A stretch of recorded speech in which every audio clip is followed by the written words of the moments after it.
Saya ingin bertanya, apakah boleh saya infak tapi di atas namakan saya, kedua orang tua, kakek, nenek, dan saudara-saudara saya, sedangkan uang atau barang yang diinfakkan tidak seberapa. Terima kasih Ustaz. Ya, semoga Allah senantiasa memberikan keberkahan rizki kepada Anda, kelancaran dan kekuatan untuk beramal soleh dengan rizki yang Allah titipkan itu. Baiklah, hal yang pertama penting kita garis bawahi terkait dengan infak yang di atas namakan lebih daripada satu orang atau penginfak itu sendiri. Pertama, kaidah mengatakan bahwa seluruh amal ibadah itu berlandaskan penerimaannya di sisi Allah Subhanahu wa taala dan pemberian pahalanya pada niatnya. Itu di Al-Bukhari nomor hadis yang pertama, ya, Nabi sallallahu alaihi wasallam menyampaikan dalam riwayat Umar bin Khattab radhiyallahu taala anhu, qala Nabi sallallahu alaihi wasallam, innamal a'malu binniyat. Ya, sungguh seluruh amal perbuatan aktivitas seorang hamba itu dibatasi. Ya, dibatasi feedbacknya, bahkan pemberian pahalanya berdasarkan niatnya.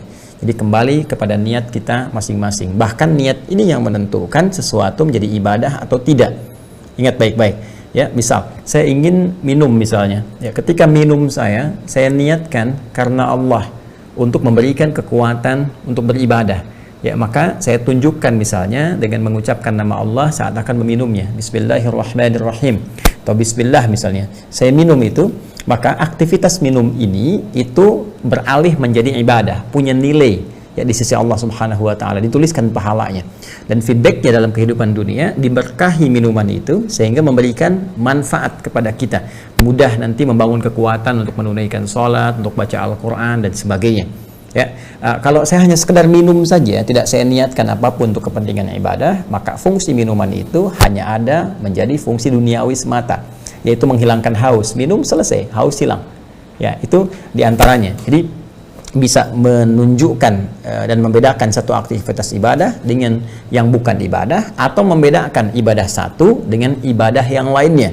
Seperti misalnya kita ingin menunaikan 2 rakaat, ya, sholat sebelum subuh. Ya, jumlahnya sama 2 rakaat. Kemudian bacaannya pun teman-teman sekalian, bacaan yang tertibnya serupa. Artinya dari mulai takbir, iftitah, al-fatihah, baca surat kan, walaupun suratnya misalnya dibacanya dibeda antara yang fardu dengan yang sunnah, tapi semua gerakannya serupa.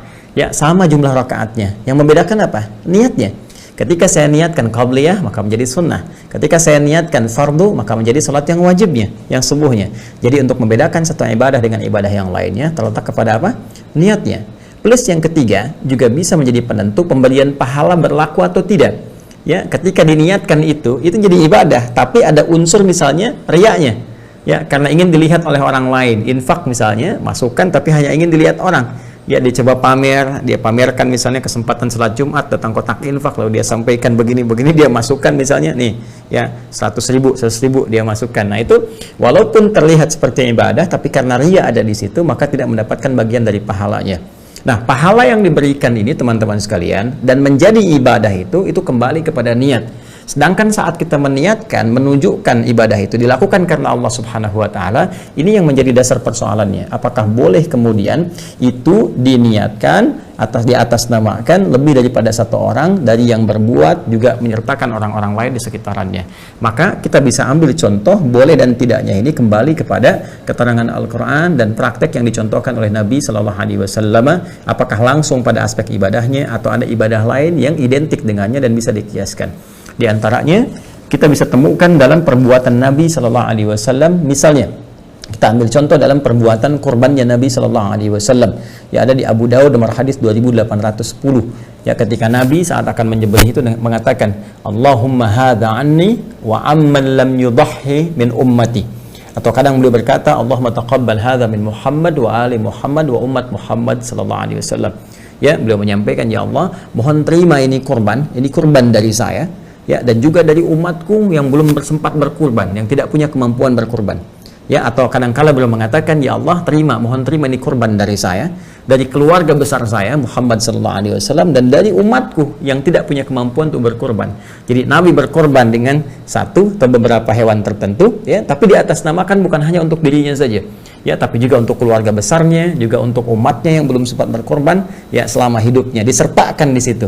Sedangkan kurban ini teman-teman sekalian itu bagian dari sedekah dan nasnya jelas. Ya, di Al-Quran ada, di hadis ada, ya, bahkan di situ bisa mengikat terhadap orang yang punya kemampuan, ya, bahkan di mazhab Hanafi itu bisa berhukum wajib, walaupun di mazhab Syafi'i dan jumhur ulama mengatakan itu sunnah, ya, tapi nasnya dibenarkan. Ya, berkorban sebagai bagian dari amaliyah sedekah yang membenarkan iman kita. Sedangkan infak pun itu bagian dari sedekah. Ya, bagian kebaikan yang bisa berbagi dengan harta. Karena itu ada sebagian ulama yang meluaskan itu semua dengan kebolehan berinfak walaupun kita sertakan di situ untuk banyak niat.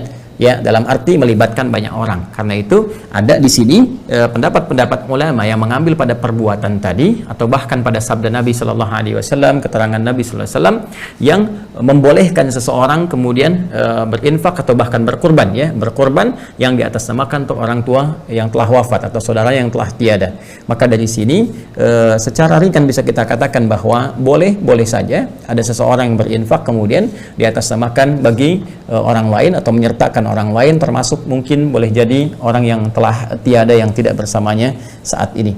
Ya, boleh bentuknya misalnya sedekah untuk misalnya wakaf mushaf, gitu kan, sedekah misalnya untuk karpet masjid atau bikin tempat wudu dan sebagainya. Lalu saya niatkan ini misalnya untuk orang tua saya yang telah meninggal, itu sah-sah saja untuk dilakukan. Ada sebagian yang mengambil dalil Al-Quran, misalnya di Quran surah ke-53 An-Najm ayat 39, wa allaysa lil insani illa ma sa'a, dan tidaklah manusia memperoleh kecuali apa yang ia lakukan, ya, apa yang telah ia perbuat.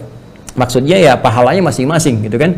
Jadi kalau dia infak ya untuk dirinya, tidak bisa diberikan kepada orang lain, gitu ya. Tapi menurut saya pengambilan dalil ini agak kurang sempurna. Ya, kenapa? Karena yang dimaksud dalam konteks ini adalah konteks pemberian pahala saat di akhirat. Jadi ketika sampai di akhirat ini, orang nggak bisa ngambil pahala orang lain, ini untuk pribadi-pribadinya saja. Tapi ketika di dunia dia bisa usahakan, ya, mendapatkan pahala-pahala dimaksud, termasuk menyertakan orang lain. Tapi kalau setelah meninggal dan di akhirat kemudian terjadi penghakiman Allah Subhanahu Wa Taala, maka kita tidak bisa mendapatkan bagian-bagian orang lain kecuali dari apa yang telah kita lakukan saat kita di dunia. Itu yang dimaksudkan.